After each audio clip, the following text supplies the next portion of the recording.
recently I've been doing a lot of AFK creeper farming. I mean, honestly, I've just got to open on the other monitor over there, and it's also conveniently a great way to heal up tools like this if I happen to use them a lot during construction, like I have right now, because right now I'm working on a house that's going underneath my house.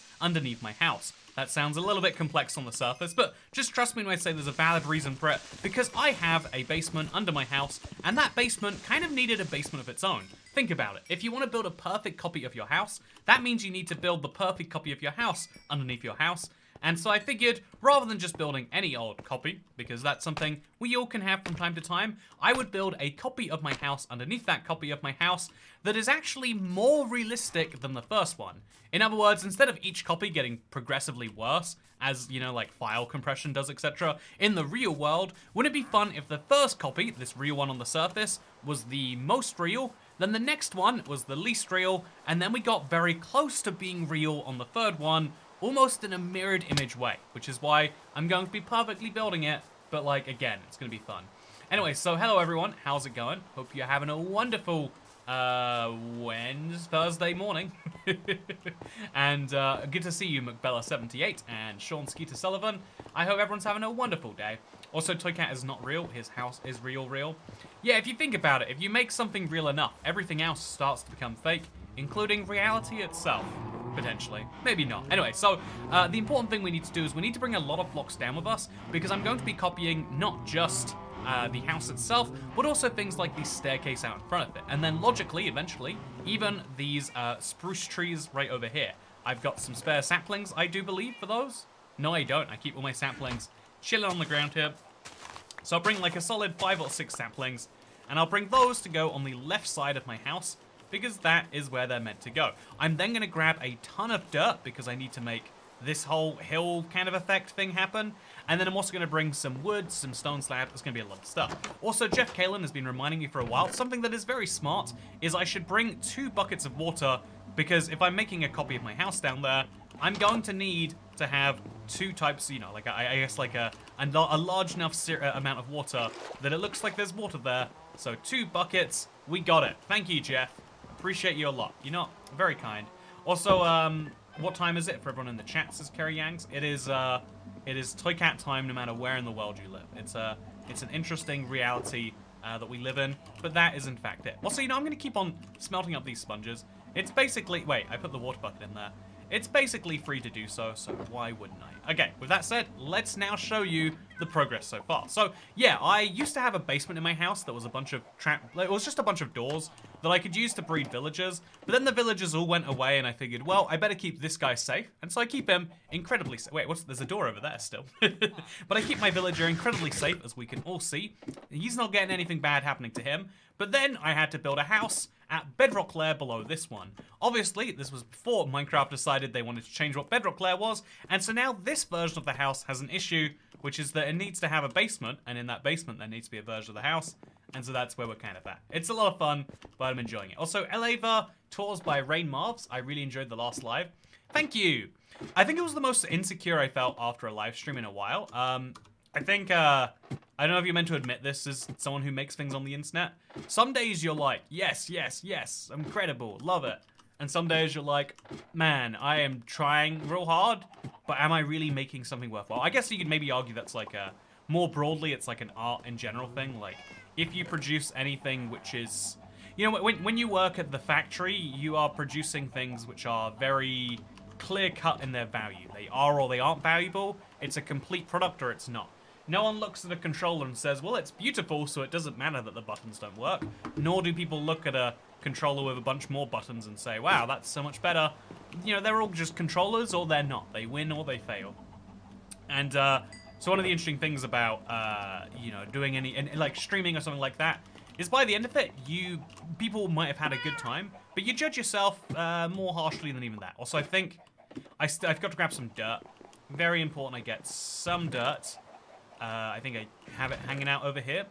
And I don't think we need anything else. Like maybe some glass or something along those lines, but just a bunch of dirt should do me quite nicely. And if we had some glass lying around, then maybe I could bring that along as well. But it's not required. Also, how many sponges do you need, says Glebio? More sponges is the answer. I have 1,000, but I could do with some more. I am also going to, you know, I got 5 spruce saplings here. I don't need anything in this chest. I need some stone slabs, but I think I have them hanging out down there already. Let's just start work on this and let's see how it goes. So the Mutant Animal stream was very fun. Don't beat yourself up too much. There's a oh, by the way, the amount of stuff that we have picked up during this project is intense. So I've got 2 shulker boxes and a double chest there, and also every single chest in this replica of my house is just slowly but surely becoming filled with the stuff that I am picking up. It is quite a crazy thing. Anyway, so now let's go down. We could bring the bricks with us, but we don't really need to. Let's go down. We'll bring some stairs with us and some wood with us as well, and let's make this work. So this is my very beginning stages of my Let's Play house, but underground. I have a lot of destruction I have to do. This entire chunk has to go. And also this entire area is going to be going underwater. But you can see it right now, hopefully, and it's nice. Also, I didn't need to bring the second water bucket. You know, I had one down here, apparently. But that's fine. We can then, just so we always have some more, we'll place some water there. And we'll scoop that up. And a water over here. Oh, the water bucket wasn't mine that I accidentally placed there. It was the water from... I see how I accidentally did that now. And we'll place some more water just over, I don't know, like here. Place one over here. And then we can scoop this one up later. Because, yeah, I'm working on the house, which means partially doing stuff like this. Like, well, I guess I need to have some glass that goes here and over there. And then I need to have some wood that goes on the ground down here. We can all agree on that, I'm sure. But, oh, this is stairs right now. But something that we need more than just the placing of the blocks is making space for the blocks to exist. There is a big chunk of deep slate that my house is hiding quite well right now, and this all needs to go away. So this is a destruction stream hiding in disguise. I lured you in, hopefully, of the premise, but you can see how there's a lot of destruction required for it, which is one of the reasons I love this project so much, but I'm digressing the tiniest amount. Let's finish that. Let's finish some of these blocks now. Place them all over there. And let's get closer and closer to having a real world place. Also, there we go. Place that there. And look, it's starting to feel real, huh, chat? This definitely goes all the way up to the top here. And then I think also if we got these spare stairs, we should put them like here and over here and over here as well. Just, you know, really... Actually, are there stairs that go this far out? Yeah, they go 6 blocks in the original. It's just that's moving further out. So then we place the final stair over there. And a couple more bits of grass out here, maybe. Just dirt over, you know, just the few pieces of dirt that we need. So that spreads while we're going. And now that we've got the kind of casual background tasks moving, we can work on the foreground tasks. Which is to say, look at this cave. It looks like a mess. That is a fair, reasonable thing to say. Also, is this mirror flip from the above house as Ryan does stuff? Wait, is it mirror flipped? Oh, have I been doing everything right instead of left? Oh, my mistake. Yeah, it's mirror flipped. Sorry, I don't think I'm a good enough actor to pull that off. Yeah, I'm now gonna destroy my way up there. It's gonna be great. Do British people realize how funny the way they say grass is? You say grass the same way, right? Like grass. What other ways are there to say it? Oh, grass! Oh, sorry, I forgot. I'm standing on my grass right now. It's so funny how those city Brits say grass. Like it's not even some grass. It should rhyme with a donkey's ass. You have me going, says Ryan does stuff. Okay, you know what? I've decided my acting is good enough then. I'll start acting a lot more. Also, Beck McNabb, how are you? I'm doing great, thank you for asking. Also, to get Russian accent versus Texan accent. Yeah, it's all Russians, Irish, or Texans. They're the 3 accents I can do, and we're just gonna have to live with it, okay? We're just gonna have to accept that that's the accent capabilities I have. And one day we will improve, but one day is not right now. So yeah, destroying the space behind the house seems like the most productive use of my time on the surface. Also, my inventory is not full. It just looks like it is. But I also think that I think that I should be doing the thing that will be most visible to future me, which is to say, this area right here could do with a destruction, and that area right there could really do with one. So let's make sure we get it. Also, I think there's funny how many people think there's only one way of saying grass in the UK, says Christopher Bowes. Yeah, I have to say, I apologize if you're from one of those parts of the UK that says, I got some wait, I guess wait, I guess it's not grass, it's like grass, yeah? I'm Neil deGrasse bloody twice. I don't know what accent this is. I think it's Irish. I guess Irish people might say it like Northerners do. Anyway, yeah, I think basically everything in the UK that people think is, like, pronounced one way usually has a few dozen different variations. My grandparents, not my real grandparents, hey, Says! Thank you for becoming my real grandparent. You know what? My real grandparents didn't give me any money, but you do, and that's why it's so important. Good to see you. Welcome to the club, Says. I hope you enjoy your new green name, access to Toycat Bathing in Iron Brew, and future Toycat member videos, by the way. So, Toycat, I've been extensively searching for mods from 4 PM to 2 AM for the last 3 days. Do you have a diagnosis? A diagnosis on mods? I've been wondering, actually. I really enjoyed the last few mod videos I made. I was thinking of maybe making one on the best or worst, or, you know, like, on the most popular free add-ons for Minecraft. Because a lot of Java players legitimately do not know that you can find add-ons for free. I diagnose you with Java player. I want to know, DynaReg, what do you want me to diagnose you with? I can do my best. The mods actually look decent, says Mr. Gamer. Yeah, honestly, okay, this is the interesting thing. The reception's been so good. I was so worried from looking at them, like, oh, these are all kind of rough. But I think they're good starting places. They're well-polished little micro parts of the game from which they can hopefully expand out and onwards, etc. It's something that's exciting. How about a stream for beating Minecraft with every mod active at once? Do you think that'd be fun, Ryan does stuff? I think that'd be a lot of fun. I do want to do more stuff with all of the add-ons. I think the only ones that would really help you would be... Yeah, I guess you'd really get hurt by as many as help you. Yeah, you know, honestly, that sounds like a lot of fun. Also, good to see you, Poppy. And also, Says, first time catching a stream in a while. Happy to be here. Welcome to the stream, Says. I've been working on this project for quite some time. And it's been that spark that I genuinely, every time I'm not streaming this project, I'm like, I can't wait till I next stand. I know I've got other things I need to do to, like, you know, there's a new beta that came out where they hinted the hardcore release date today, for example. That, you know, like, I have a real job in Minecraft, as silly as that is to say. But every time that I get an opportunity to come back to this, I'm like, yeah, this is good. You know, like, actively sitting AFK at the creeper farm, just so my pickaxe will have a bit more durability, so I can get back to mining blocks of it here faster.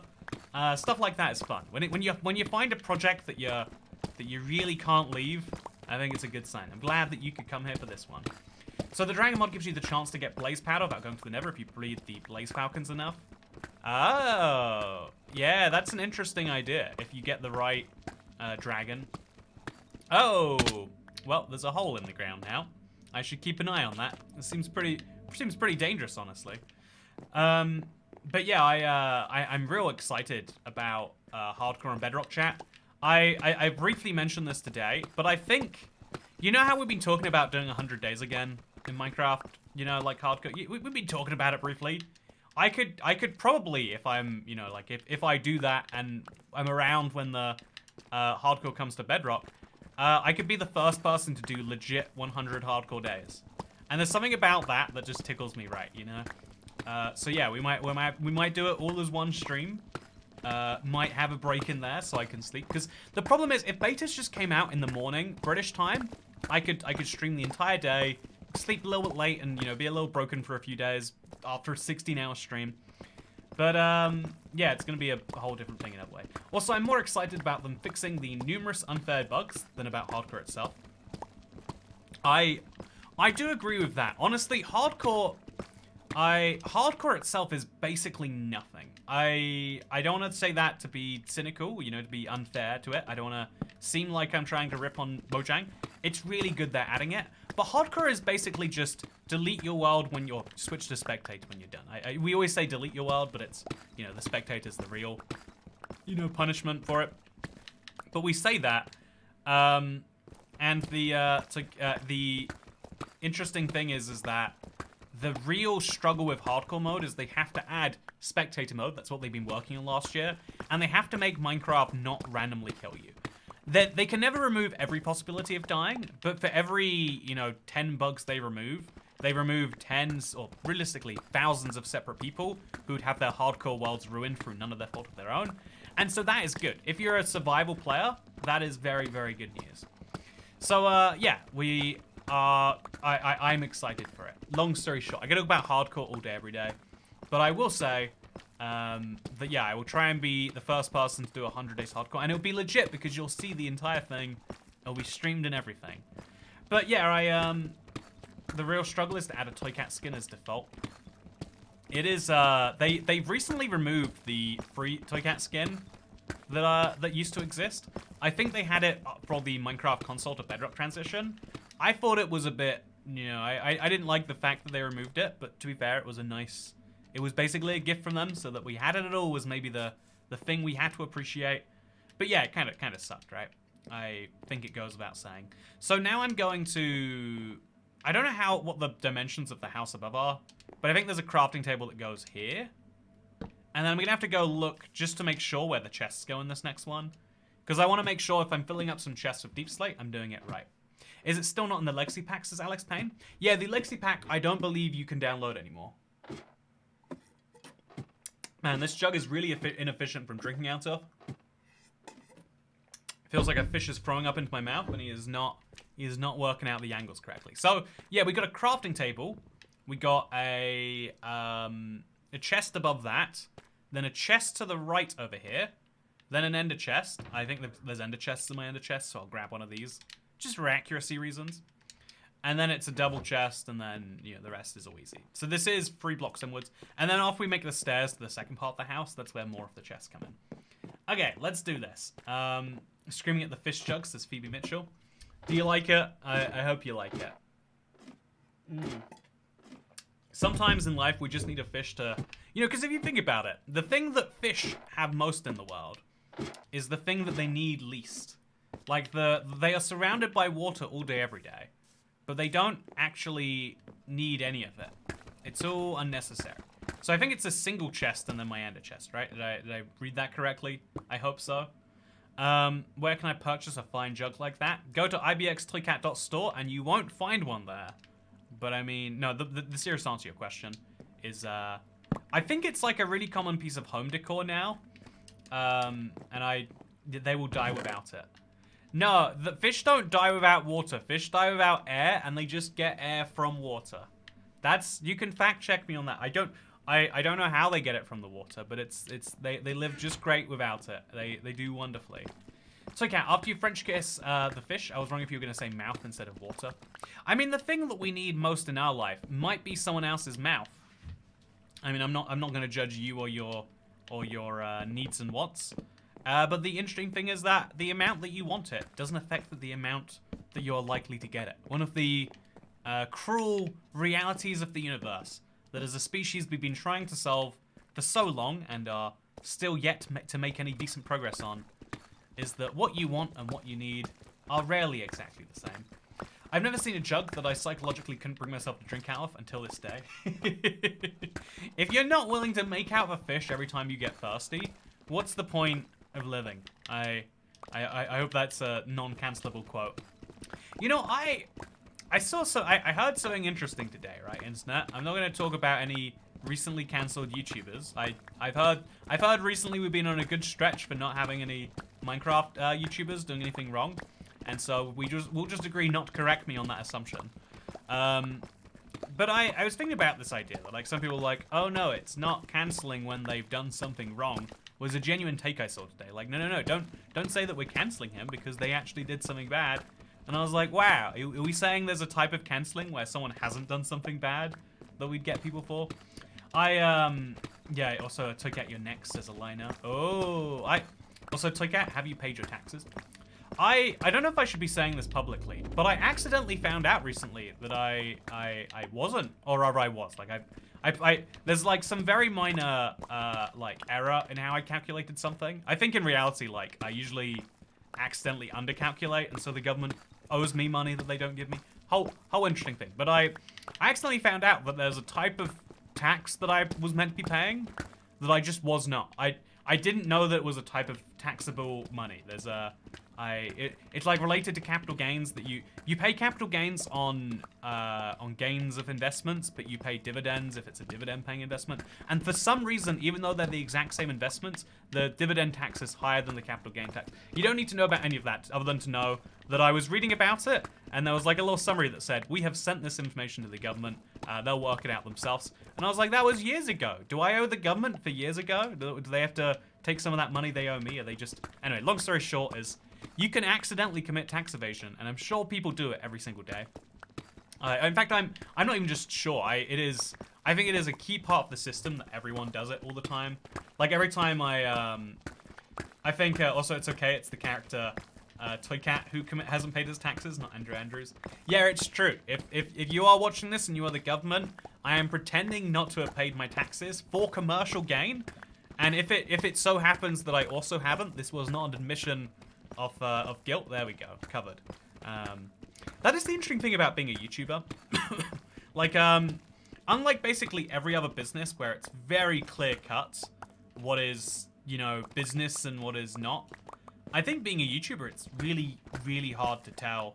So, for example, 50 Cent, he's not a YouTuber, but it's like he was able to win a court case that said I needed to buy a helicopter for business reasons because people needed to see that I was rich. And so he spent a lot of money proving he was rich, and he wrote it off on his taxes because he needed to do that money. He needed to spend that money to make the money, basically. That's the argument behind expenses. And yeah, I think it's a really interesting thing that also duality of YouTuber commit tax frauds and make out with fish. I mean, you should have expected, you know, if you're the sort of guy to drink out of a fish jug, just no. I don't think there's a way to drink out of this that doesn't get my controller wet, by the way. But you know, let's be honest. If you're watching, anyone who claims that they are perfectly moral is someone that is hiding something from you, and you should be cautious. I know this is a bit of a stereotype, and like it'd be nice if there were people who could be like, I have never done something wrong, and that you could believe. But people who say they've never done something wrong think that they've hidden what they have never done wrong, and that is actually much, much worse than the people who can be honest with you about it. That's not to say that we shouldn't improve, but it is a 100% truth that you need to be cautious and skeptical of those who claim to hold perfect morality. Those who will criticize something else for something very minor are people who will one day turn on you for something they don't like. Because we can have a society where we all admit that the ultimate goal is to do better and to try to do better, or we can have a society. Also, what are you insinuating about my impeccable moralness? You know, I bet Cat Beanie sometimes that you know you park in a spot that says it's for you know, you need a blue badge, and you don't have the reason for the blue badge there. You just have the badge, and you're like, you know, I'll go in there. You know, it's just for a second. There's no one else in this spot. I bet that, you know, SC, you know, Orion does stuff. I bet that sometimes, you know, I think in Snowlands, you're meant to shovel your driveway, right? Like it's a legal requirement. I bet sometimes, you know, I bet there's like 2 to 8 a.m. sometimes where you do not have that shovel. We have a blue badge, lol. But yeah, I guess my point is like, in theory, so I have the, I have access to those disabled keys that get you into any bathroom you want. And they're meant to be used for but it's a trust-based system in the same way. I'm sure the intent of like, I don't know. There's a lot of systems that are based on, I guess, you know, still not doing anything wrong. Let me make a better thing. The character of Dasher has committed many crimes. We can buy radar keys on Amazon. Yeah, exactly. So that's a good example of what I'm trying to mention here. Is it's a system that is open to anyone, and they use a trust-based system. If you probably won't abuse this, but you know, who's to say if I've abused it? I haven't. I'm too lazy to bring them with me anywhere. But like you know, I have the keys that I'm not meant to have. I have the forbidden keys. I'm too lazy to abuse them. But who's to say that if I wasn't too lazy, I wouldn't just be like, oh, the line's too long here, I'll just sneak into the disabled toilet. I don't know for sure. Anyway, so I think Also, I have a video audio acceleration recorder. No trust-based systems at this job. Even then, I feel like... No, I guess actually, you know, maybe the recordings... I made this point forever ago. I had a very Christian friend growing up. And for him, a big part of his religion was morality. Like the doing better things for each other in the world and all that noise. And one of the points that I made to him that he wasn't quite able to... Like, it made him think was... As the world progresses in tech, we have more technology that takes the trust out of things. So even stuff like, on a simple level, when you order food, it used to be that you called up a place and said, I would like food at my house. And then you gave the man at your house money and he would give you food. And so when you called the man to come to your house, you had... But, like, in reality, some people would be like, oh, yeah, I don't have the money. Could I have the food anyway? You know, the weird sorts of situations where someone would slightly underpay or... But now, with Uber, you know, Uber Eats or with Deliveroo or with the, you know, with apps of those sorts, you can just, you know, like, they won't come to your house unless you paid. They already have the money before they come there. There's no more trust in that system. Or rather, at least you could argue the trust has moved from you to the delivery company. But in a similar way, trains in most countries, you know, choo-choo, love talking about trains. When Toycat talks about the distant past and it's how I live my life, I feel old, says David Solomano. There's no way you call up a guy and then he asks for cash when he gets to your door. I do not believe that's a real thing happening right now. Why would you? What if... I don't see who... Does he have to carry around cash of him? Is he gonna get mugged now? Are there people that you know carry around a bunch of money? Is that why you have to have those signs being like, our delivery driver has no more than $10 in change, please don't mug him. Now that I realize it, I've seen those signs. It's, man, that's wild. I cannot imagine. Cannot imagine it. But similarly, the way trains used to work is you buy a ticket for the train, then you get on the train and maybe you see a conductor, and the conductor says, can I see your ticket, please? And if you didn't have one, he kicks you off the train or he charges you a penalty fare or something. I always have at least $1,000 on me. Don't mug me, please. Do you really, David? You know, could you give us a more specific commuting pattern and areas that you go to on a frequent basis where there aren't many cameras? I still order Chinese by phone and pay with cash, says Pat. That can't be possible. I can understand if you live in a really small area and like technology hasn't gotten there yet. I get that, but you know, I feel like you could be in rural Kenya and you can order using your mobile phone, M-Pesa or something like that. They skipped forwards in that country from having landlines just straight into digital, and then they've skipped from having physical cards into using like mobile payments. So it's really clever the things they do in sub-Saharan Africa to kind of like try to catch up basically. So I can't believe that there is rural Kenya being in a further state of development than the richest country on the earth. It can't be true. Anyway, my mum paid me back in cash, and it was the first time I touched physical money in years. Oh yeah, I needed to print something at the library recently. It was because I was becoming Irish. I was working on it. Also, catch me on the Hudson Line Mondays and Wednesdays. I love the Hudson Line. It's a classic. It's funny actually. I was looking into so one of the terms that people use in America that I don't think we have in the UK is exurban. I think just because there's not enough. Like in the UK, we go straight from like urban to suburban to rural. In my mind, I'm sure we don't actually, but that's how it feels. Whereas the US rural is living in a remote Nebraskan farm. But I looked up exurban recently, and the number one example that came up was Dutchess County, New York. Thought you might find that funny. It's a very big county, by the way. It's ludicrously sized. And it has very surprisingly few people in it. Anyway, speaking of surprising things, I'm saying that because the Hudson Line goes through it, by the way. You should live in America, says Randy Clifford. I like living in Vegas. I think it's I like living in cities with fun things to do, and Vegas is the king of that. I would love to find an excuse to move back to Vegas temporarily. Hey, more diamonds. I'm not sure we'll find one yet though. Anyway, Exurban is the name of Elon City he's gonna build, says the Resurrection. Vegas is cool, love. I love Vegas.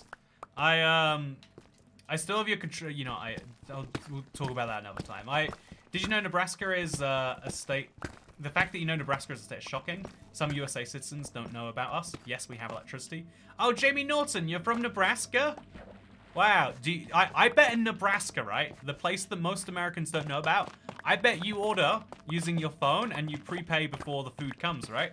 You know, even for like Domino's and stuff like that. I would bet. You know, you living in the present over there. I don't think I've been to Nebraska though. If I have, I haven't remembered it. I've heard of Nebraska. I've been to Kansas. I think it's next to Nebraska, just under or to the left of it. One of the two. Build your house on a cloud or a floating island above your house. Yeah, Lucas Bricks. That's an idea a lot of people have had, and I really do like it. I have to agree with the basis of the idea, but I also have to, you know, just to be fair and to be reasonable here, I would have to mention that I think that I have to test it to see if it casts shadows, because you know, even if we'd have to be very cautious to make sure it doesn't like darken my area, because then it will look terrible. Also, big city Nebraska, yes, prepay. Small village Nebraska, pay the drive. Which one do you live in, Jamie Norton? Also, yeah, you're saying big city Nebraska. I know enough about Nebraska to know it's got 2 cities, Lincoln and Omaha, right? Like I wouldn't be able to. I would bet that, yeah, and even then, I bet they're both like 100,000 or less. So I feel like it's saying big city is a bit of a stretch, but also it is just the city, right? Anyway, hey Toycat, I've had a Bedrock World for over 4 years now, and I want to say you've been a big inspiration. Love your end, by the way. Hey, thank you, J Wolfio. I'm gonna be building a new end, not for this world, but for a different thing that I've been working on recently. Soon, you might enjoy it. I'm looking forward to it. I wanna turn the endless end into like a giant mini game, basically. I don't know why I'm inspired the ways I am, but I am. Once the war ends, you should visit Moscow. It's a very pretty city with lots of stuff to do. Oh, I've been to Moscow. I probably have a video of me eating Russian McDonald's somewhere. But yeah, I went to Moscow. It's very... I found it to be telling. I don't want to be one of those people that's like, oh, look, Russia has things that we expect in the West. But when you look at the maps of, say, I don't know, wealth per capita or GDP per capita or anything like that, you don't realize how unique Russia is, especially like Moscow at least. It's a huge city, so maybe that's a big part of it. But it's a really, really, really unique place in the grand scheme sense of that word. And I thought it was absolutely fascinating to go there and actually like experience that. Anyway, okay, I put some cobbled deep slate in here. I enjoyed my time in Russia. I went and saw their dead leader. You can go. You know, there are no other countries you go to where they're like, yes, would you like to see the dead body of our leader who died in 1919? Over 100 years ago? Yeah, sure. We preserved him like perfectly. He really didn't want to be preserved in this way, but the guy after him really didn't like him, so we made sure to specifically not follow his wishes. It's crazy. It's insanity. Yeah, I think the I think that technology. See, I'm coming back into this now, chat. I think technology slightly removes the need for trust for society in potentially a bad way, but in mostly a positive way. Because if you imagine a train, there's a conductor, he asks for your thing. Nowadays, you buy a train ticket and you can't get onto the train without it because there's physical barriers. Like, you can go through those barriers, but, you know, like, it's much more like breaking and entering than just the casual, oh yeah, I will commit a low trust act today. It's really, really, really fascinating to me. Just how many systems work the same. Like, you know, we moved from having store checkouts to self-checkouts, but now there's cameras on them, and those cameras have facial recognition, and those cameras, like, you know, keep a track of, like, who you are and when you're stealing enough and stuff. Like, it's, I don't know if this is true, this is just what Californians have told me, so keep that, you know, like, with, take this with a grain of salt. But they use the facial recognition at the self-checkouts, so when you steal They can't get a conviction if you steal less than $1,000 in California. So they just like tally up what it is that you've taken, and then they can like go for it. It's crazy to me. Whether that's true or not, it shows that it could be, I think. So, okay, to get to the house under your house under your house, you should have to complete a trial chamber before you can pass through, just to make it unnecessarily hard to get in each time. You know, that is a terrible idea. I love it, Dirty Dan. Maybe we should do it. Can't wait for a self-checkout at the bathroom stalls. You know, they have them right... You know, funny enough, you say that. So, a lot of... I think it's surprising to a lot of Americans, because America... People pretend America is the most capitalist country in the earth or something like that, when it's so hilariously far from true. But one of the things that shocks people who come from that system is that you don't get free bathrooms here. Like, it's not an assumed right, I guess we could say, more accurately. Like, you can't just assume that a bathroom must be free. And so there's a lot of paid bathrooms, especially in central London, where you have to pay some money to get in. Like, yeah, that's makes sense, maybe you might say. And so those bathrooms now take contactless, so you can get in and out without ever having to. It's a whole fun thing. I'll be honest with you, I don't agree with the system. You know, I would like to pretend I'm a perfectly moral person, but at the same time, I don't believe in paying for the bathroom, and so I don't pay for the bathroom. Sorry about that one, internet. I might be jumping over some turnstiles here or there. Also, yo, we have a session Russian here. Everyone say, send love to Alina. Also, wait, you know, see, first of all, want to say, good to see you, Alina. Or Alina, maybe. The interesting thing about the Russian thing is I mentioned just last stream that if someone is from Russia, if someone is Russian and they're speaking English, they're actually more likely to be American, despite the fact that there are far more Russians in Russia than America. It's like one of the weird parts of the US. And then we have a Russian in America, it sounds like, if I read that message right. Anyway, that's what Walmart has done for years for theft, says the Resurrection. You have to pay to go to the bathrooms. Honestly, I know a lot of stores. It's funny the culture differences to me. Like some things that are culturally, like I guess culturally within the range of acceptable behavior versus not acceptable and not done. So, for example, you can't walk around with your phone out in London because people steal your phone. Your phone is worth something if they can ship it to the right countries where there's no IMEI blocks on it or something like that. In theory, I think, or they can sell the parts. You know, there are reasons to steal phones here, and so you can't walk around with your phone. Whereas, like, there's no store that's worried about you going into the bathroom and taking their stuff. At least I've never seen signs that give me that impression. Because it's kind of funny, the signs in the US that say, like, yeah, you need to, you know, make sure you paid for everything before you go to the bathroom. That is telling me, oh, people steal stuff by bringing it in here. I will take advantage of. I'm not actually going to steal anything, but if I was a thief, I'd be hearing that and I'd be going, huh, looks like there's a weak point in their system. It's such a weak point that they'd really rather you not use it. Sounds like a point I need to be using. So, yeah, let's make some chests now. I think there's going to be a second chest over here. There's also some furnaces that have to come down, so given that we've got the cobbled deep slate anyway, let's just save ourselves some effort. And there we go. Isn't it looking lovely, chat? Now let's build some wood. Just a few blocks here and there. Just enough to make sure that when we do build our stairs over here, there's something below it already. So then we have some stairs, just 8 of them for now. They're 2 blocks in, which always seems surprising, but it's true. And then we're going to build the rest of these on the side of the house that actually exists, but it doesn't right now, and that is a problem. So we'll build that over there, and then I know this over there, and then we'll just chop down these with my fist. It's nice having haste when you break things. The world just gets a little nicer. Guns and glory. But yeah, I think the house is coming along nicely. It's weird to build a house this way, right? But it is kind of nice at the same time. So those are my stairs. I'll place the other 2 just out front here somewhere. Over here, sure, and over here. Perfect. I made the exact right number of stairs. Something I love to be able to say that I've done. And now I just have to turn this into water.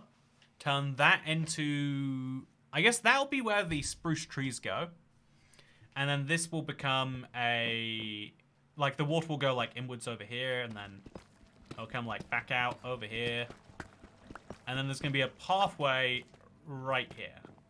I'm assuming this is where the path blocks go, but it might be over here too. So we'll definitely remove at least this block. There's going to be wood here no matter what. And then that means that all of this has to go. Yeah, this is all going to become water. So this is an easy thing to remove to make everything look a tiny bit more realistic. Maybe bone meal the bottom of the river to create seaweed. I want to know if that will work, actually. Because we're going to be doing it on bedrock, right? Rather than dirt. Because, like, there's, you know, this isn't like a pun about me playing not Java. There's literally bedrock below my water. So we'll see how that goes for us. I steal the little petals that fall off succulents at Home Depot and start propagating my own plants on those petals. Some look down on it, others say you're saving them. It's called prop lifting.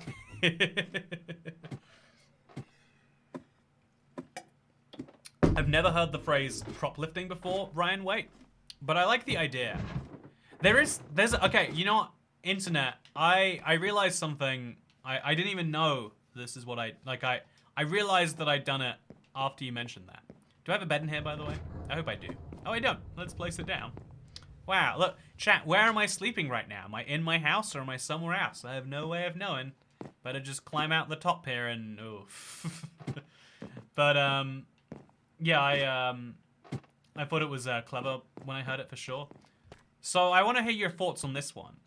There was a product in a store. It was something like Jaffa Cake Minis or something like that. And the bag had just, like, exploded and gone everywhere. And so there were lots of individually wrapped, but no barcoded sweets. They couldn't be sealed back together. They were spread across. Like, half of them had been taken. I see this all the time, weirdly enough, with tampons. Whether that's, like, can't tell if that's indicative of British culture or something like that. But people just, like, open a box. They take half them out. And now the question is, if you take another one, right? So all I did is I took a sweet that was individually wrapped, individually labeled. There was no way to reseal the bag. There was no bag there whatsoever. So at that point, I just took it. And I was like, I'll just have this. If anyone disagrees, you know, they can tell me to stop or they can charge me for it. You know, they can. But I'm just gonna eat this little chocolate. And so that's precisely what I did. It was unscannable. The product had no barcode, no assumed price. It would have been illegal for them to sell it to me. Did I do something immoral though? Is the more useful question. And I feel like that is something you might have your own answer to. If you, anyway, okay, we got, I have a bunch of ore that I need to put away.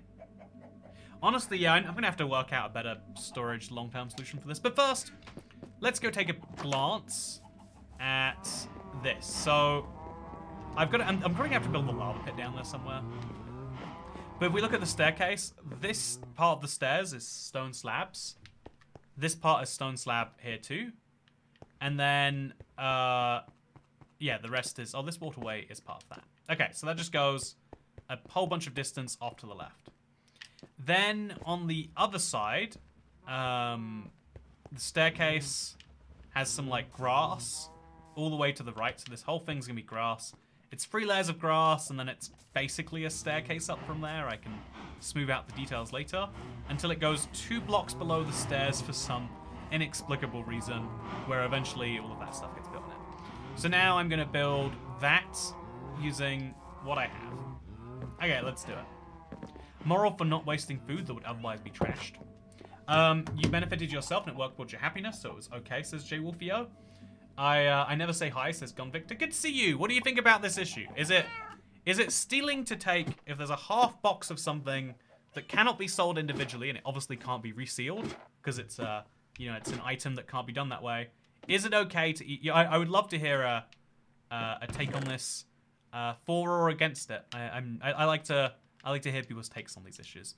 Anyway, so we'll put the raw blocks in here. Seriously, I've gotten 32 deep slate, or not deep slate. Yeah, actually, what is it called? Deep slate diamond? Yeah, deep slate diamond from this. Very, very good. Very impressed, have to say. It's okay according to utilitarianism.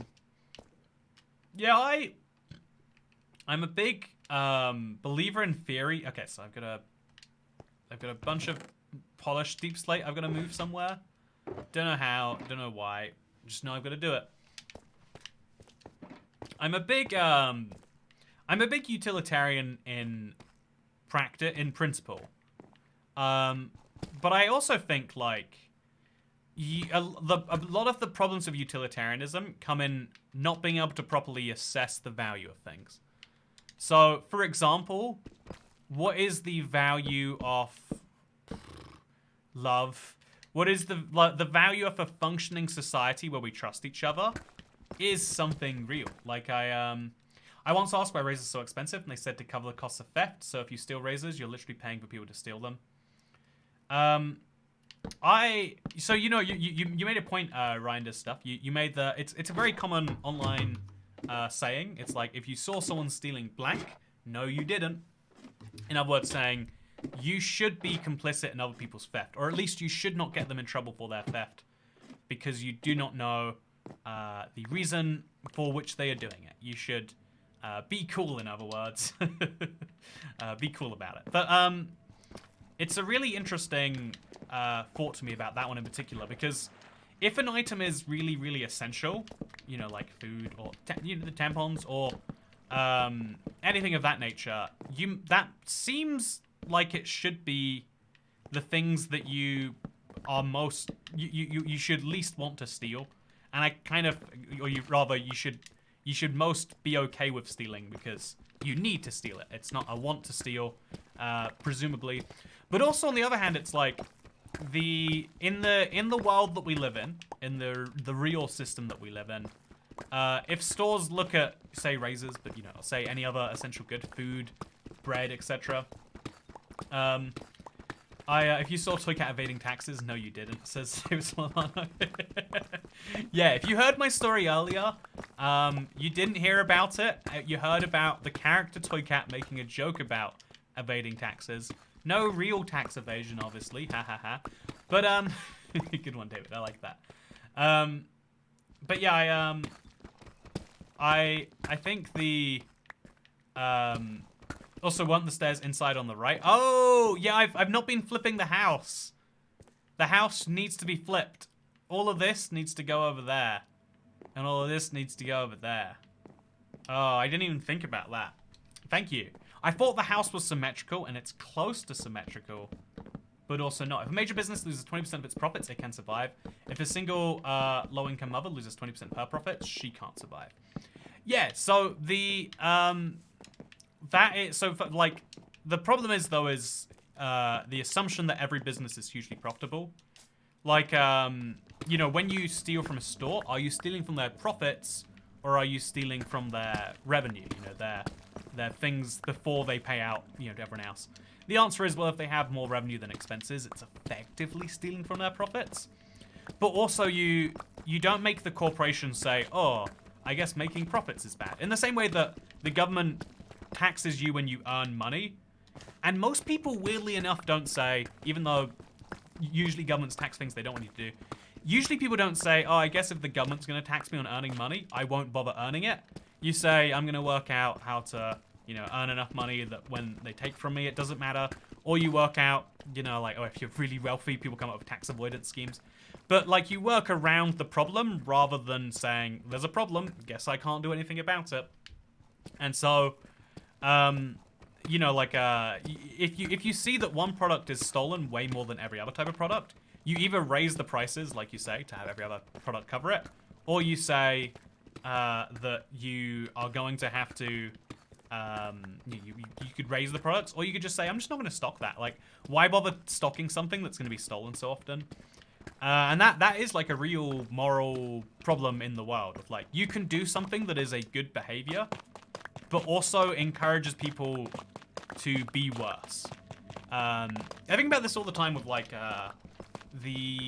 certain types of activism. There are some types of like activists who say, yeah, my cause is so important that I will cut you off as a friend if you don't also believe in this thing. It is very, very common that people will like decimate their own social lives. They will put themselves in really precarious positions with the people who care about them. And you know, like on a friend-to-friend level, that's just bad because, well, you lose a friend or whatever. But if you think about that on a business-to-business level, if you encourage every store in town not to stock the thing that is so essential that you don't want to pay for it, then now no one would want to stock it. In reality, you have enough of people out there who will pay for it to make it all worthwhile. But it's a the funny example of this. If you've ever been to San Francisco, I think people love to talk about this on the internet, but I've been there many times. I can confirm the way it works is almost every item is in a little lockbox, and then you have to ask a cashier, please could you open the lockbox, and then you've got to go do that. Which, you know, for certain items is really embarrassing to have to be like, yeah, you know, I really need these things right here. Could you get it? Every item in the store. You want a toothbrush, it's locked up. You want to... And so that is that's a case where stealing from Target is moral because Target makes lots of money. I think you might be able to easily say, and I don't think anyone's here to defend Target. Definitely not me. But yeah, the experience you made worse is Target still makes money, and now your experience sucks for you. Because every transaction is kind of an exchange between two people, and you can make it's like you can try and involve other people in that transaction all you like, but in reality, it's kind of like a thing. Anyway, I love self-checkout. I hate doing manned now. I feel like I do it fast when I bag my stuff as I see it. Yeah, doing regular checkouts feels weird. I'm like, oh, I wasn't ready for a conversation at this juncture. How's the day going? Do you get a lot of you get a lot of customers in this store? You know, like, what do you say to them? I couldn't tell you what you'd say to them.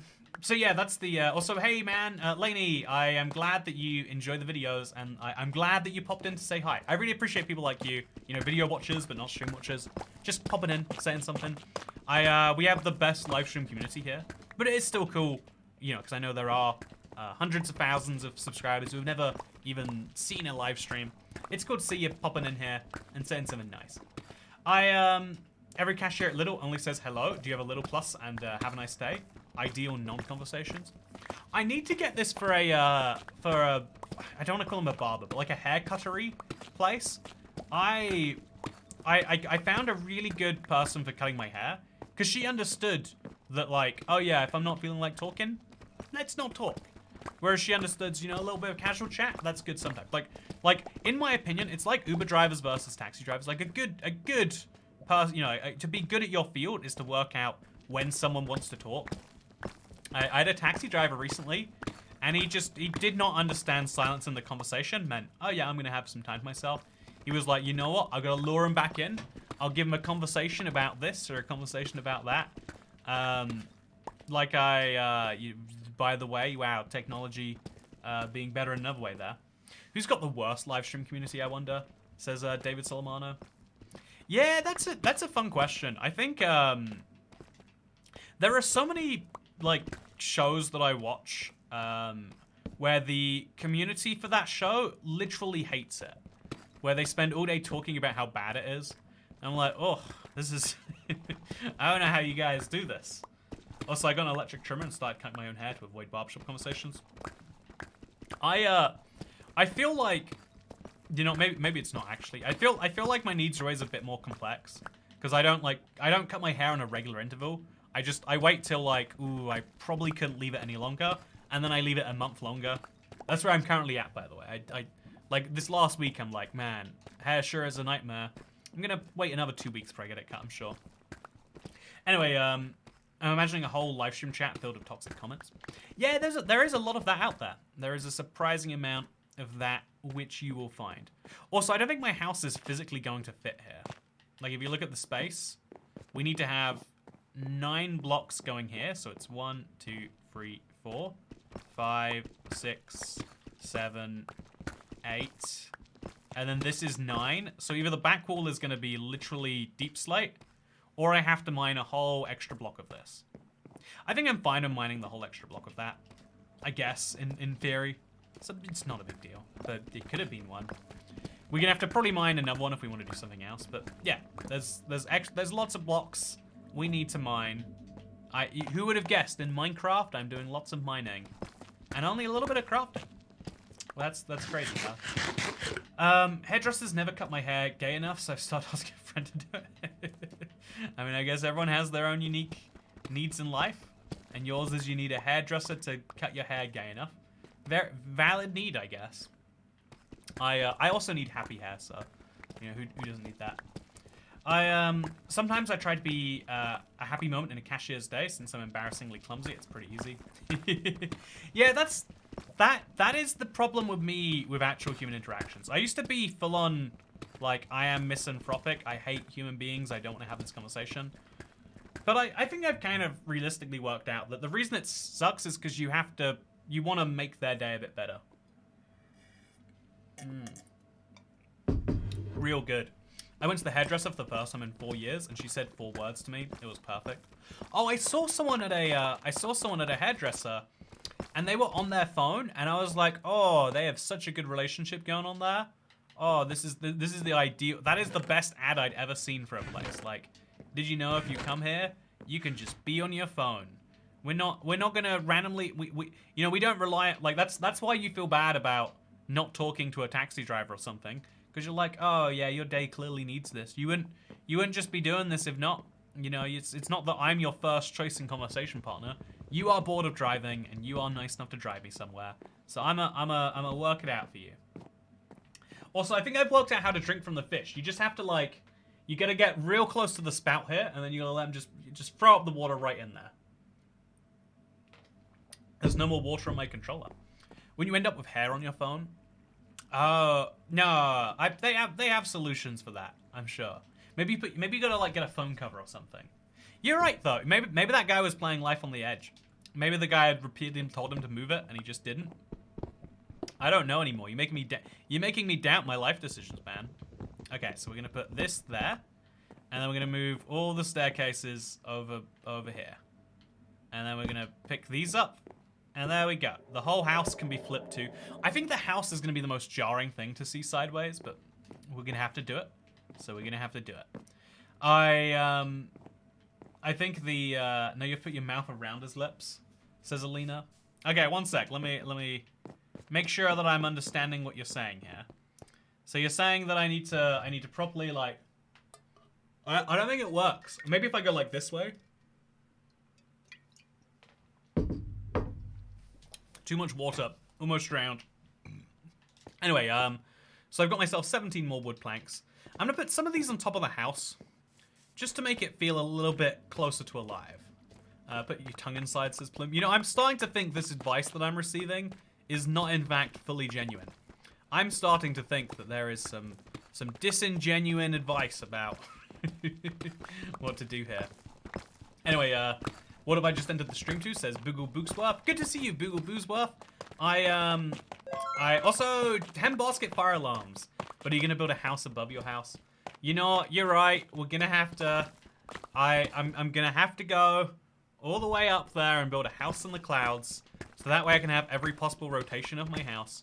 It just seems logical. I agree. I do think it's a cool idea. I'm not gonna commit to doing it, but it's a fun idea, right? I think I'm liking this idea of building more of my world down here. Like, it would be fun if eventually you just have a carbon copy of the world hanging out underground. And eventually every build you have to build down here too. I think it would be fun. Okay, so I am now full up on inventory space. I can make another chest or something, I guess. Yeah, let's do it. Let's just drop this on the ground. And then we'll make the under stair chest, which is going to go over here. Okay, and then once we make the under stair chest, we can pick up the end chest. The end chest goes there, I'm pretty sure. And now we just have to move this over. It's going to be a whole nightmare to do that. Ugh, let's do it. Let's just do it. So chat, I have a full chest full of deep slate. And this sucks. This is painful. It's only going to get more painful. Let's break that chest. Oh. And then slowly move it into here. So this is my favorite way to move things. It's less inefficient than the alternative, which is about as positive as I can be about it. And now we can fill it in. You've heard of French kiss. Now get ready for fish kiss. Yeah, you know, if you're willing to kiss like the French, you should be willing to kiss like a fish. Fish kissing is where you go,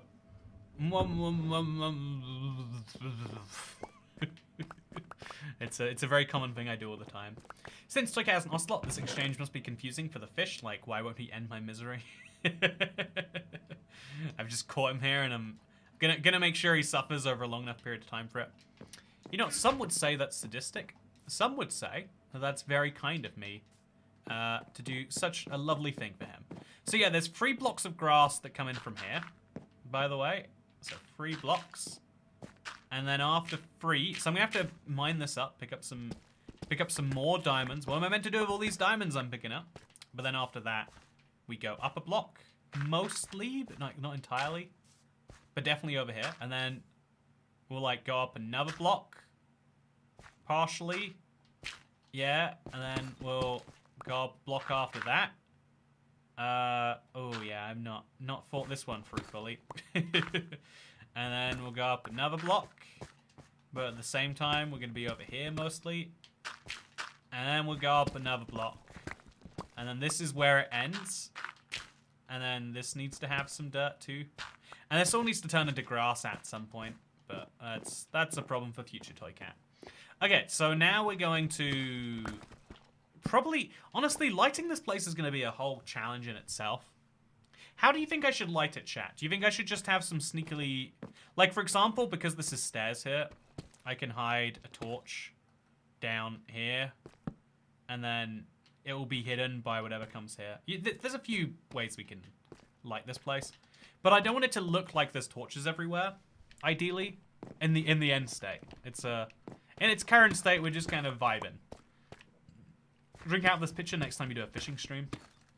You ever polled your chat about who actually plays Minecraft versus who just watches other play on YouTube? It's an interesting question, Jamie Norton. Do you just watch people play Minecraft on YouTube? Is that what you're implying? It's okay if it is. But yeah, I am incredibly interested if people watch my videos but don't play Minecraft anymore. I guess there's a surprising number of people who are like, yeah, just found a map video, and I guess I'm just in for the ride. Also, glowstone under a moss carpet. The moss carpet doesn't look perfect. Also, Nevrac on fire.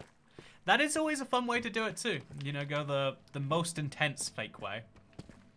But I'm not convinced. Also, look, my water is growing. It is a very believable amount of water, in a very believable sense of that word. But I still need to put some wood above the house. So I'm going to go get some of that, and then I'm going to put it there. So, I play, but it's been a while since I have a toddler now. You know, I'm sorry to hear that. Can't wait till they get to Minecraft age. It's got to be the best part. Also, do you play Minecraft? Is a fun poll. We're going to do chat. Yes or no? Do you play it yourself? Not let's play. Not watch Toycat play. Do you play Minecraft yourself?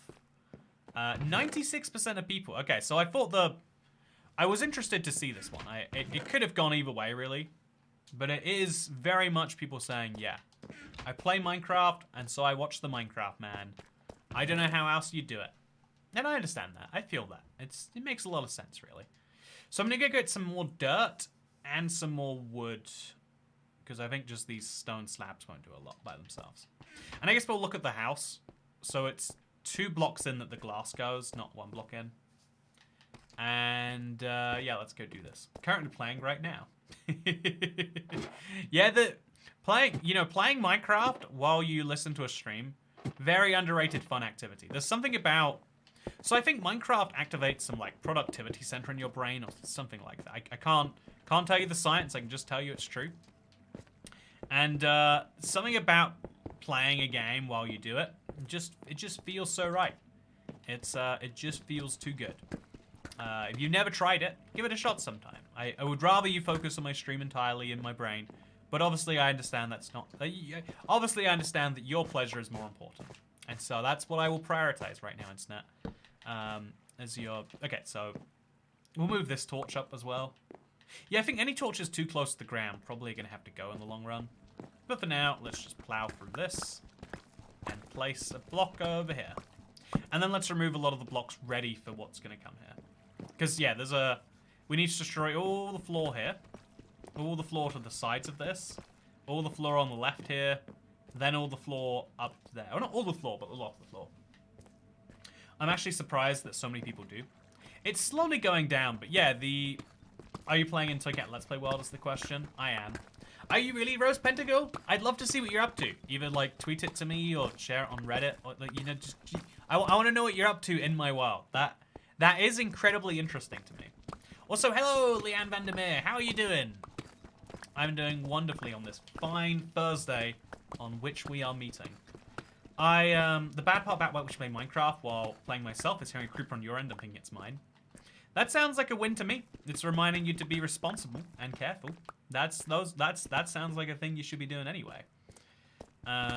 Absolute win as far as I'm concerned. So now, yeah, this whole area has to go. And so does this area on the left. And then the whole thing comes together nicely. Also, today is a mod parade. Hell yeah. Oh wow, yeah, we've gone crazy in the mods. You know what? Something about leap days, chat.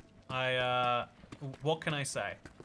I fell asleep to your streams, and video stream software works better than a sleeping aid. I used to take real offense to that. I had an ex-girlfriend who was like, yeah, whenever I struggle sleeping, I just put on your videos, and it's like, is this a dig? Are you saying that I'm just so bad at what I do? You know, the goal when you're creating, you know, like pieces of media, is to inform, educate, or entertain. They're like, yeah, you do such a bad job that I literally find it easier to sleep. To me, that's wild. It's apparently a normal thing. But yeah, I am going to... This area looks kind of sad when the water looks like this, but it is better than it was before. That's the big consolation we can take from it. So I think we should work on this area here now. There's going to be bricks over there, obviously. And then there's going to... I don't know why this still exists, actually. And then this area is going to slowly go downwards from my house. Like a few blocks at a time. So at least all of these blocks have to go. And then also probably the blocks below them, too. It's not because you're voice pro. It's because it's so calming. It's not because you're boring, don't worry. Yeah, I kind of... Basically, you can work out that when people say things to you... It's so rare that people say things for the purpose of being mean. Outside of being a 13-year-old and, like, I don't know, just not understanding the world and having to, like, cover yourself in sarcasm and... like, most of the time that people are saying things to you, they don't mean ill. This is a valuable life lesson if anyone wants to learn it. Hearing your voice specifically, because I've been watching you for a long time, distracts me from focusing on sleep, and that is usually my problem. I'm glad it works for you, Alina. I am very glad it works for you. I think that in general, like if you take something as an insult like that, usually people don't mean. If people are saying it a lot to you, if people say anything to you, even if it's something like, "Oh yeah, you look bad today," every opportunity to be insulted is an opportunity to take in what they're saying as an opportunity. Most people will not share their first observations, their thoughts, etc. And so you never get to learn, like, oh, you have a really big nose. It's fine to know that, but if you don't ever think about it, then you might not realize. You might not realize that, like, oh yeah, if this person, if these people are commenting on it, then everyone else is saying it. And so in this case, I see it as like, oh yeah, you make very long form content. You talk very chill. You're not the sort of person who's like yelling all of the time. It's not who I am as a person. You'll be pleased or maybe not to know. But yeah, it's a compliment, not an insult. You can take any compliment as an insult, as you know. I'm sure people know. Like, you look skinny today. Does that mean I look fat every other day? But you can also take every insult as at least a learning lesson. You can take any negative experience basically as a learning lesson. The goal is ideally not to be like too withdrawn from the world. Also, next poll: do you have a big nose? You know what, David? Let's do it. Let's find out.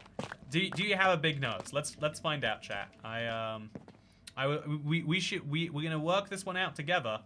If you have one, don't worry. We can get through this. But yeah, I've been told I have a soothing voice that could help people sleep. Are you complimented by that, or you feel a little bit like, I mean, it's not the highest of compliments in the world. So I'm gonna now take a full shulker box of deep slate with me, and I'm gonna go across the world with it. So I'll empty out this, maybe. I guess I should just fill up my inventory if I'm gonna do something like that. Yeah, that's the logical way to do it. Rather than moving from a chest, and then later having to move stuff in here. So let's load up a full shulker box. I really like using the moss carpet to hide torches. Yeah, it's one of the clever reasons it exists, I guess. Okay, we're gonna mine this entire slice of world. I wonder what % of people are sleeping in chat right now. Also, only 40% of people have big noses. You know, some of you probably think your nose is too big.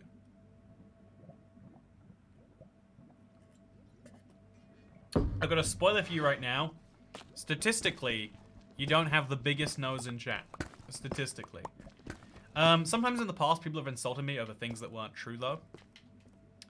See, even if people insult you over something that's not true, that's a learning lesson, right? Like, someone would like to hurt you so bad that they're willing to try and bend reality so that that can happen. That is a very, very telling thing by itself, right? I like the water jug scissor boat. How do you know it's water I've got in there? It could be any number of substances. But yeah, I like the jug too. I'm glad you're also liking it, internet. You're validating my decision to purchase it. Okay, don't tell HMRC if they're watching it, but clearly that means now, right? I can commit tax fraud and say this is a business purchase, because like I'm using it. I'm like, look at this. I'm using it to drink out of on a stream.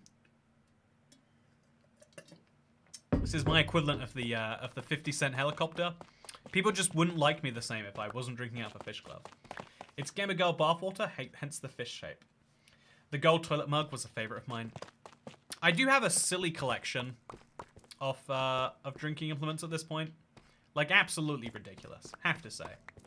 Have you drank out of the bathtub yet? I can't remember. My ex-girlfriend was really mean to me about it. She was like, you cannot drink out of it, it will poison you. She tried to, like, make me feel bad about it. I don't even know why. I'm not even, to this day. Can you be poisoned by drinking out of a bathtub? Anyway, I've drank out of that. I have more than my fair share, has to be said. Anyway, so yeah, good to hear, chat. 63% of you don't have big noses, and the other 36% of you probably don't. Did she take the kids? She did. It was terrible. Wait, no, sorry, wrong word. It was great. No responsibilities. I don't have any kids. Just in case you're listening to this, I know it's a very serious thing that people would joke about, but I'm joking about a thing that isn't a serious. Oh, I left my sugar box full of. You know, what if I just? I've got some stone down here. No, I need smooth stone. Oh, okay. I've got to go all the way back down there. That's fine. It's what I want to do, really. You have 1.87 million kids, Toycat. That's a lot of children. That's a substantial number of children. I should definitely. You know, there's a fun thing I learned recently. Do you know in France they have banned paternity tests? You are not allowed to paternity test a child, like an adult there. They think it like erodes the social fabric to have that be Been widespread. Watching you on and off since around the time you updated your Let's Play World to Xbox One Edition. Just say a small thank you for the entertainment over the years. Wow, the Xbox One Edition upgrade. I was so cautious about that one, by the way. I was genuinely like, I don't know if this is the right decision for me right now. I don't know if I should be doing this. It was like a big leap of faith. Like, looking back, it'd been so silly if I'd have stayed on the 360. Like, the inevitability was I was going to have to do it. But it felt like, you know, this might be the worst decision that I'm ever going to make. Because even after the Xbox One and PS4 editions came out, for years, the bulk of the player base was on the 360 and the PS3. So it was you were definitely moving against the tide to Switch edition. Glad I did in retrospect, but it was a hard decision at the time. Kind of the same with switching over to Bedrock. I played console edition even after Bedrock came out for a bit. And I had to eventually make the upgrades as Turner Edge. And so I had to make the switch from the Xbox One edition to the Bedrock one. Man, it was hard. Thank you, caffeine, though. Hope you're having a wonderful day. Hope you enjoy your caffeine, of which I'm sure you'll have plenty. So, I left and came back to a poll asking if I have a big nose, says Xavier. Do you have a big nose? You know, if you didn't have a big nose, you wouldn't be so cautious about answering this one. It seems to me like I'm having fun here. I think the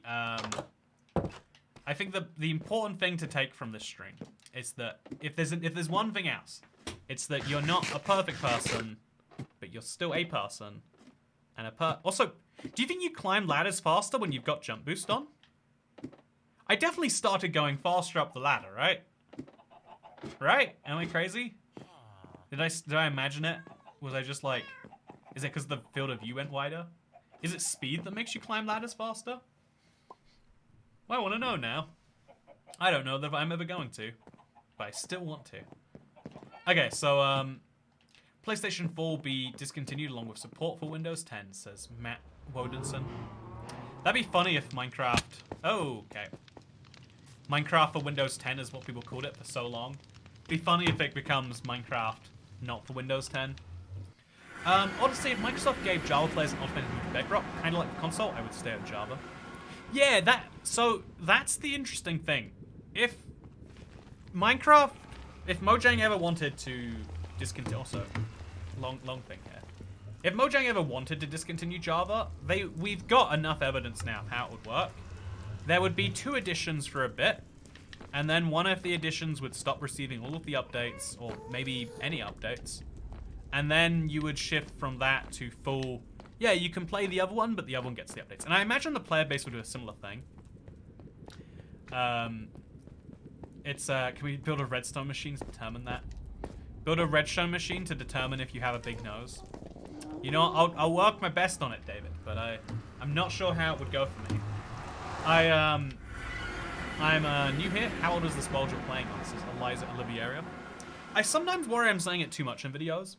Because one of the big selling points for a lot of people who are new to the world is that it's 11 years old. Actually, it's 11 and a half years old. It's like, it's 4,000 something days old. And so I feel like it's a fun, to me that is fun, like effectively 4,000 something days in the real world since I created this. It has lasted for so long. That might be a fun little gimmick for the Let's Play, right? To have at the start, this is 4,000 XX days old. Maybe people would like that. No of the ladder speed. Oh yeah, we could work that out too. I think the nose machine would be more fun. But yeah, we just have to time it, right? We just have to. Okay, let's test right now, chat. I'm gonna climb 20 blocks of ladder. So the top block of this ladder is 67. So I'm gonna climb from 47 to 67. I'm gonna load up my clock. We're gonna get to 47. Okay, I'm gonna have to reload up my clock. Oh no. Okay, it doesn't work that way. Okay, so I'm just gonna count by hand. 1, 2, 3, 4, 5. About 5 seconds. So now we'll go check it on the other side of the world. And if we're going 20% faster, it'll feel a lot more like 4 than 5. But if it feels exactly like 5, then it's the same. There we go. Worked it out. So I'm over here to pick up some glass, I think. No, I want some wood, some stone, and probably a new pickaxe. That's what I'm really here for. And also a ton of chests, I guess, is also the other thing. And yeah, that's what I'm mostly after. So I've got some wood here, but I've got much more wood on the other side of my world. So let's grab a new pickaxe. Oh, I didn't unload my whole cobble deep slate shulker. At some point, I'm gonna have to start questioning what I do with this all, right, chat? What do I? It's just too many blocks. And the fact that I have so many sitting around too. I'm gonna have to build the biggest castle out of this or something. It's gonna be a big problem. but it's a big problem for future me. How do you ever run out of things? So much storage. It's actually surprisingly little storage compared to some people who play Minecraft a lot. I think whenever I go on someone else's long-term survival world, I'm like, whoa, that's a lot of stuff right there. So, hello to Cat. My cat is also watching with me. Hello to Chaos Sketches Cat. You probably don't speak English right now, and so I'll put this in a language you're familiar with. Meow meow meow meow meow meow meow meow meow meow meow. That was me saying I love you, but back off. Your streams provide a lot of value. Thank you, Xavier. Appreciate that. If they were to discontinue a version of Minecraft, which one do you think it would be? Oh, 100% Java, right? There's no question about it. But the thing is, if they did discontinue Java, you would still be able to play it. The only thing that they could further discontinue, if you will, is, like, I guess they could stop you from... so which one do we want to do? This one and that one? Oh, it's one level that way. The only thing they can really discontinue is updates. And a lot of people... The number of complaints you get from people about updates, it's like, you know, would they even notice? There are people playing beta 1.8. It's big. There's a big movement of people actually who are just, they're like, yeah, beta Minecraft, it's just better. I don't even know what's happening in modern Minecraft because I play the beta. And that movement of people is like growing surprisingly fast for a movement of people. Basically like Minecraft Luddites, right? They're like, I do not know what has come out since. I just know it was better back then. And even though I don't agree it was better, I think that's a silly take, if I'm being entirely honest. I do think there is clearly something that appeals to people about... I'll just put half of this in there, by the way. I think what it proves to people is there's always... Progress in society is usually deemed to be one-dimensional. But, to use an analogy I've heard a lot, but no one can ever explain perfectly why this is. But in poor countries, people are, you know, like talk about how great the culture is and how nice everyone is to each other. They talk about how great life is. And in wealthy countries, you know, Norway's the famous example. People sing about how much life sucks and how much they hate everything, and there's no group socialization, etc., etc., etc. And so. One of the forces that may be responsible for that is the fact that being, you know, like going in a direction that looks objectively good has some trade-offs attached. So, Minecraft, for example, is changing as time goes on, and it is changing for the better in general, but by adding so much more complexity, the base of the game is getting buried under more and more stuff. To put it this way, if you have a diamond block, right? If you've got one diamond block, 100% of what you have is diamond. Now, I like crafting tables as much as the next person. I have to do it this way because I'm busy smelting blocks in my real Minecraft. I like crafting tables as much as the next person. But now that I have a crafting table, only 50% of my content is diamonds. The diamonds are there. If you know how to look for them, they're great. But I've got double as much stuff, but my average quality has gone down. And so if Minecraft, the base game, is so incredible, which I believe it is, you can argue that any addition that does not match that quality perfectly, which is to say, being a once-in-a-generation feature, you are arguably lowering the quality. That's why Mojang is very cautious about what they add now. That's, you know, for valid reasons or not. I'm a big, like, I'm a big techno-optimist, is what I would call myself. I believe in the power of technology to make life better for people on this planet. That's a strong stance, but I will hold it till the day I'm dead, I'm sure. I'll hold it till I get 40 and start becoming an old person, being like, I like the way things were back in my youth. But okay, so look at this. The wood's slowly coming together now. It's looking a little bit nicer, and that's what matters most. Techno-optimism, supremacy. Yeah, I'm a little confused by people who don't believe in technology. Because we all... Oh, I was going to grab the glass that I need to make this look nice, by the way. That's an important step. Ah, it's fine. You know, is it fine, though? Ah, it's fine. I should have grabbed a whole thing of glass, though. I forgot about it till just now. And it's fine. I've got a lot of other things to do down here. So I'll make sure I get them. So I'm not scared of tech. I'm scared of what people will do with it. But in a way, right, there's... you know, the only tech you should be scared of in itself is, say, sentient AI. If we have a sentient artificial intelligence, one day it could decide to kill us all. That is something reasonable to be fearful of. I don't want to say it's likely. I want to say it's like, you know, I see where the fear comes from. At the very least of that one. But otherwise, it's like humans have been bad without technology. Like all the good things that humans do, we eventually work out how to do with technology. And all the bad things that humans do, we work out how to do with technology. The joke about this is that the format that usually wins when there's a race to like make a new multimedia format is usually the one that gets adoption, with the adult film industry, because that is ultimately like the barest desire that some people have, and if you can win those people over, it means you win over the whole group. But you know, if you really hate adult films, sure does suck that we finally invent a new, you know, when Blu-rays came out, they have like a HDCP, so you can finally control who's watching it, etc., etc. And we just use it to make more of the stuff, right? That's a disappointment. But at the same time, it's like, well, it's not that we have done something much worse. It's just we're doing something we've always done.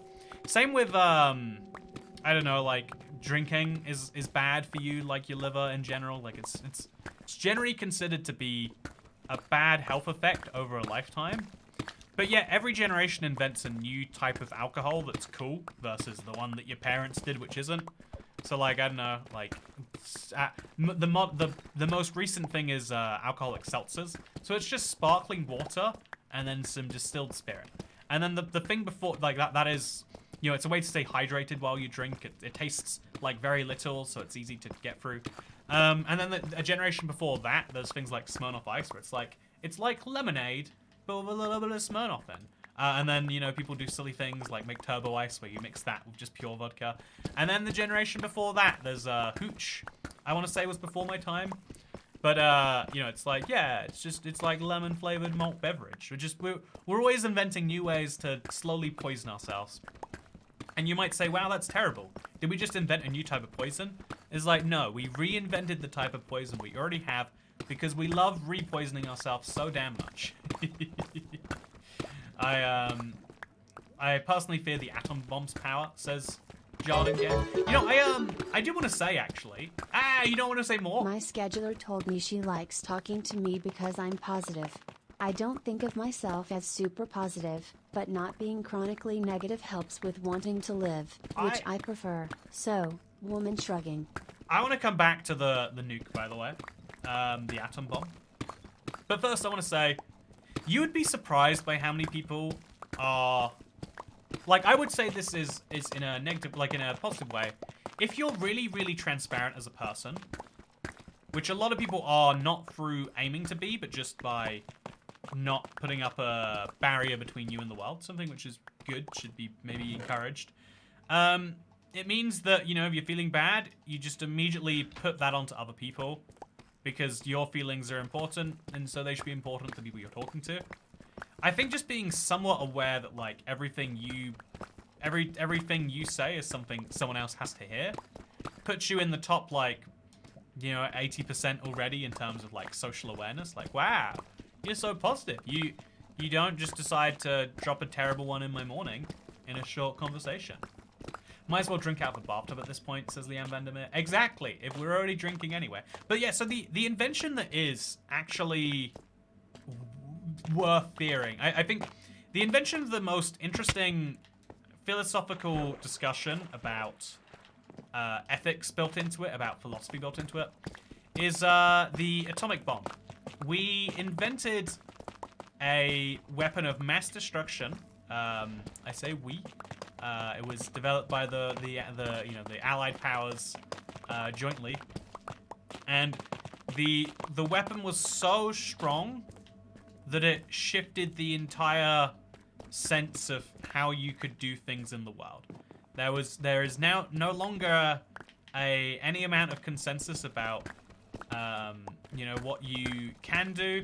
There is just a consensus that you should never drop one of these.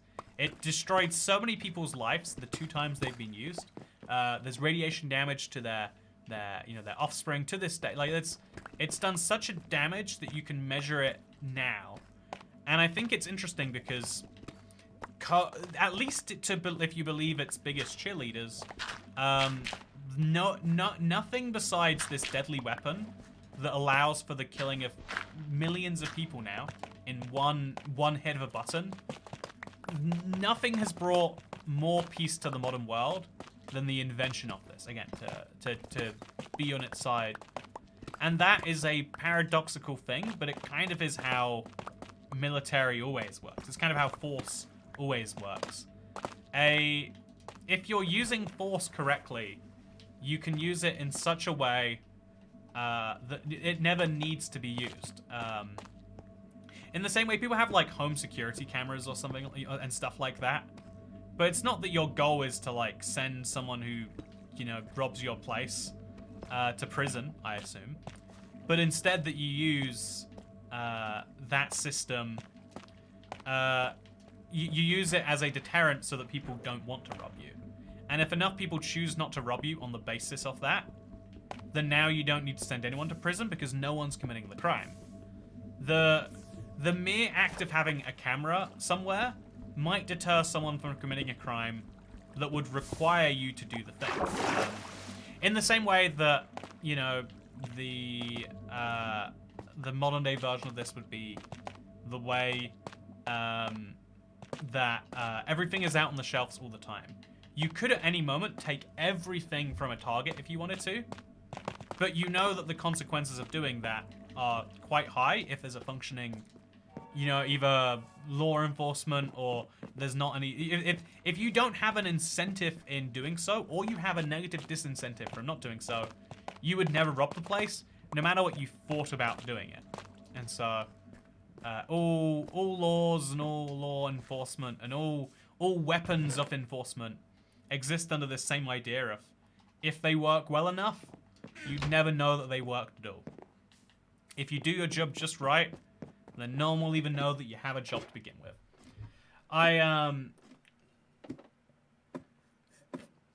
Radiation in atomic bombs is not that big of a problem anymore.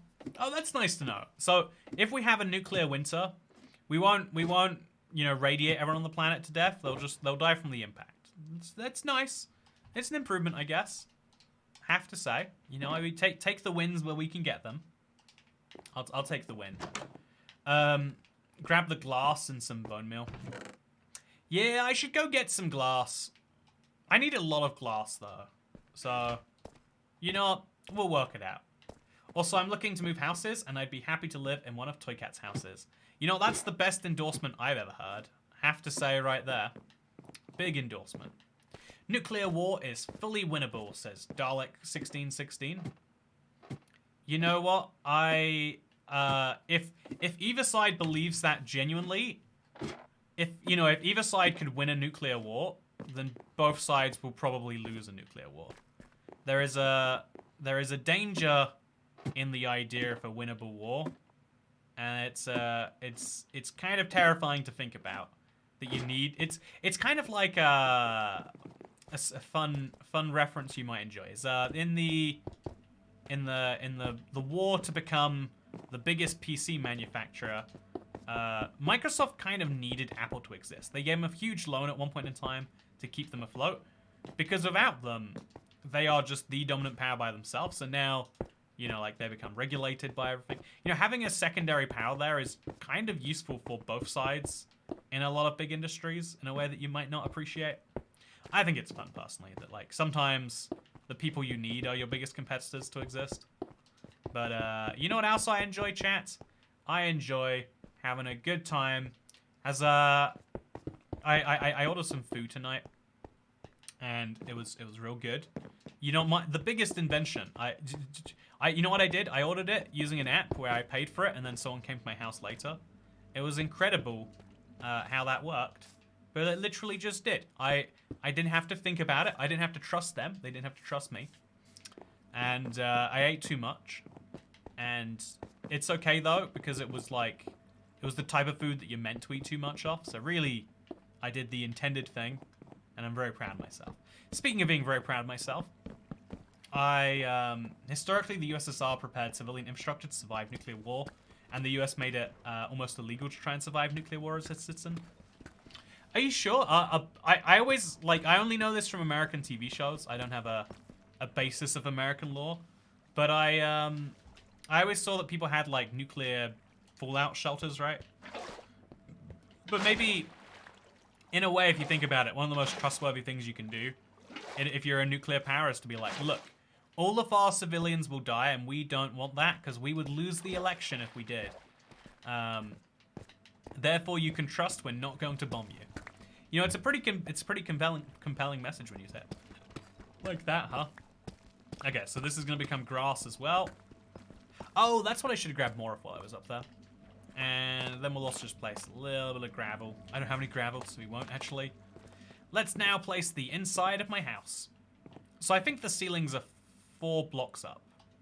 I'd be shocked to learn it was anything else. So there's going to be some wood that goes over here. Here, it's got to be 3 blocks up. No, it's another one. Whoopsie. We'll just build another block over there. Pretend none of that happened. Then place a torch over here. And some bricks over here. The fallout shelters weren't really fit for purpose. I got a book if people are really bored. See, I always assumed that was true too. The idea for, it came up in a show recently I was watching about Anderson shelters, for during the war in the UK, German bombs dropped. And the idea was basically yeah, it might protect you. It's mostly there just, you know, it's there to make you feel a little bit safer. In the same way that during the... Oh, wait, have I done this wrong? Why did I build the rest of the staircase here, chat? I shouldn't have built the rest of the staircase there. The rest of the staircase goes on the other side. I don't know why I just...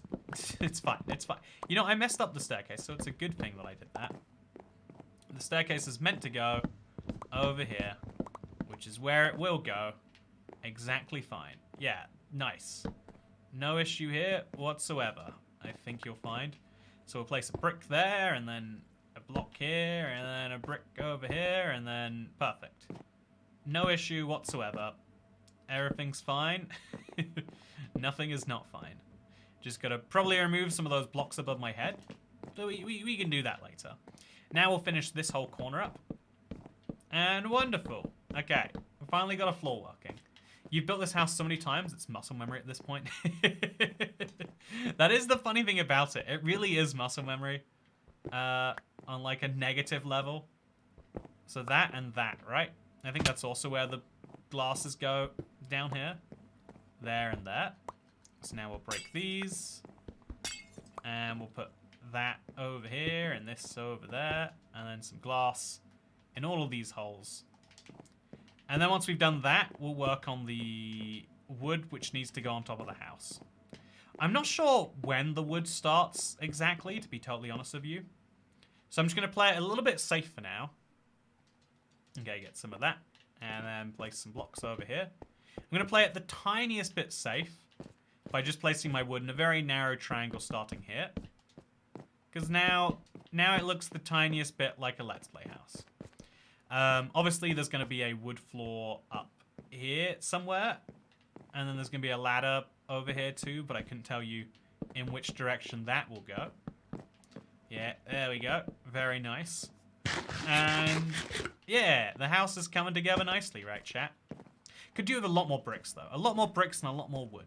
So the bricks go all the way out back here.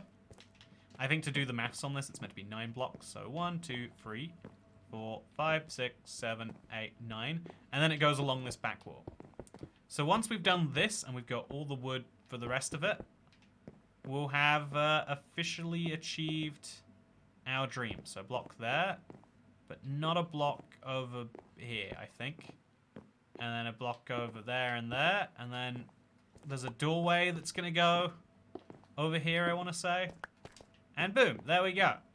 Isn't it looking incredible, chat? Do you like what you're seeing? Also, only build the front. No one's going to see the back anyway. You know, that's what I'm thinking too. Who's going to bother looking at the back of the Let's Play house? You'd be crazy to look over there. So, yeah, it's coming together fairly nicely. I think the amount of time it really takes to tear away this cave has added up a lot to this project. But now that we've gotten most of it destroyed, the benefits are starting to come in.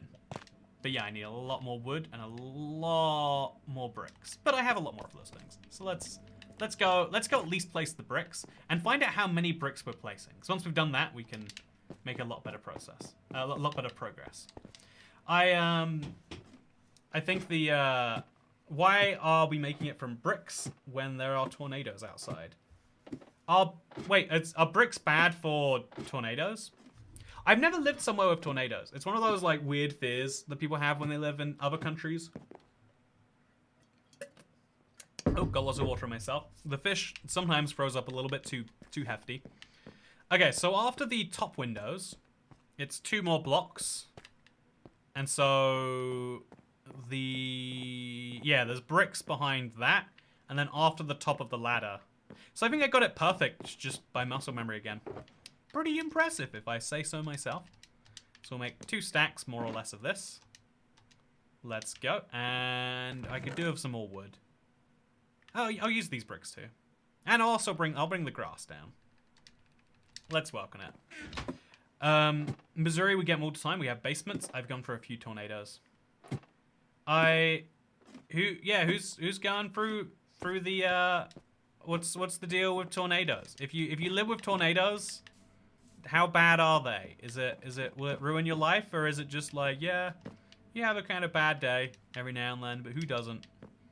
What's the scoop? What's the scoobity scoop? Okay, so now I can climb up here. I've got to build some chests, to be honest. The chests are definitely the place where this will lack the most authenticity. This is still fine by itself. Now we can complete the walls. And we can make sure that it's the right height. Which is to say, it actually is, yeah, perfect. It really is muscle memory building this house. As bizarre as that is to say. You shouldn't build one thing in Minecraft so much you know exactly how to build it. But that is exactly where I have ended up. And I have no faults with the process, so everything is wonderful to me. It's a vacuum from the sky. What do you mean, how bad is it? I mean, like, I don't know. I feel like that's how that doesn't sound so bad. Like a vacuum from the sky. I don't like the sound of the Hoover turning on either. You know, I'm not pro Hoovers over here. But at the same time, I'm not like, oh god, I'd better worry about all my possessions and not build my house out of bricks. You know, I like that all my houses have been built out of bricks. I've never worried that they'll fall over or burn down. I don't even know how brick houses would burn, actually. I'm sure there's a way. I've yet to understand it. If there is, though. Okay, there we go. So that is more or less the first iteration that we need. There's a few pieces of glass we can add here and over here. And there's a lot of pieces of wood we need to get going on. But the vibe is right. You know, the feelings are there. The sense of home has come. And that is the important thing. So now when we go outside and look, you can start to see that the inverted... Oh, actually, you know, clear mistake over here. My bad. You can start to see looking around it now. Can I jump all that way up? Yeah, I can, actually. Okay, it's a hard jump to make, but there we go. Now when you look around the world, you can see... See, that something about that roof just makes it look so bad by itself. But it is coming together. It is getting there. We'll just add a few more grass blocks on the side here. The grass is slowly but surely spreading, by the way. Just add a block over here. And maybe a block down here or something. But yeah, we are getting there. We are making the progress that needs to be made. There's a lot of dirt we're gonna have to bring. There's huge amount of glass we're going to have to add. You know, but after part 4, we'll have a place that I'll be happy leaving in the side. I can't tell the difference between this and the original. Yeah, honestly, I'm looking at it right now, and I'm wondering, when did all this deep slate get in front of my house? Something weird must have happened, eh? I don't know when it was, but it sounds like it did. But yeah, I've had a wonderful day. I hope you have as well. I've got a new video about the beta preview and hardcore that is coming out shortly. And if you'd like to see it, then have a good one. Because, hello, I've been ibxtoycat. I mean, goodbye. I've been ibxtoycat. And I need to, I don't know, go use the bathroom and then eat some more food and then in an endless loop. But anyway, more seriously, I hope that you've enjoyed the stream. I hope that you don't die before the next one. Because I think it would be fun to try and beat Minecraft with all of the add-ons enabled. Be a lot of fun. Okay, see you next time. Oh, look at this. This is fun. Wait, I'm gonna chat. I'm at POV. You are a fish. Oh, yeah. Oh, no. Oh! Okay, don't do that. Okay.